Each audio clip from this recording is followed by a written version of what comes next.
ఏదైనా నాకు నచ్చితేనే చేస్తా, నచ్చితేనే చూస్తా అంటూ ఖైదీ నంబర్ 150లో చిరంజీవి చెప్పిన డైలాగ్ గుర్తుందిగా.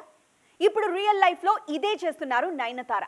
ప్రమోషన్స్ అనేసరికి నో నేను రానని చెప్పే ఈ బ్యూటీ తనకు అవసరమైనప్పుడు మాత్రం కండిషన్స్ మార్చుకుంటున్నారు. తాజాగా ప్రమోషన్స్ విషయంలో మరోసారి మాట మార్చారు నయన్. No promotions. ఓ సినిమాకు సైన్ చేసే ముందు నిర్మాతలకు నయనతార చెప్పే మాట ఇదే. నేను ప్రమోషన్స్కు రాలేనంటూ ముందుగానే చెప్పినా కూడా ఆమె డేట్స్ కోసం ఎగబడుతుంటారు నిర్మాతలు. అదే నయనతారకి ఉన్న క్రేజ్.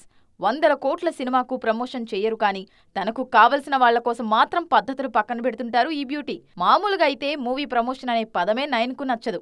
కానీ గత కొన్నేళ్లుగా ఈమె పద్ధతుల్లో మార్పు కనిపిస్తుంది. ఆ మధ్య సొంత సినిమా కనెక్ట్ కోసం బాగానే ప్రమోషన్ చేసుకున్నారు నయన్. తాజాగా తనది కాని సినిమా ప్రమోషన్కు షాక్ ఇచ్చారు ఈ భామ. తన ఫ్రెండ్ దర్శకుడు విష్ణువర్ధన్ తెరకెక్కిస్తున్న నేసిప్పై సినిమాకు తన వంతు సాయం చేశారు నయన్. విష్ణువర్ధన్ అంటే నయన్కు ప్రత్యేకమైన గౌరవం ఉంది. ఎందుకంటే తమిళంలో ఆయన తెరకెక్కించిన బిల్లాతోనే స్టార్ అయ్యారు నయన్. తర్వాత కూడా ఆరంభంలో ఆఫర్ ఇచ్చారు. ఆ కృతజ్ఞతతోనే ఇప్పుడు అడగంగానే విష్ణు సినిమాకు ప్రమోషన్ చేశారు నయనతార.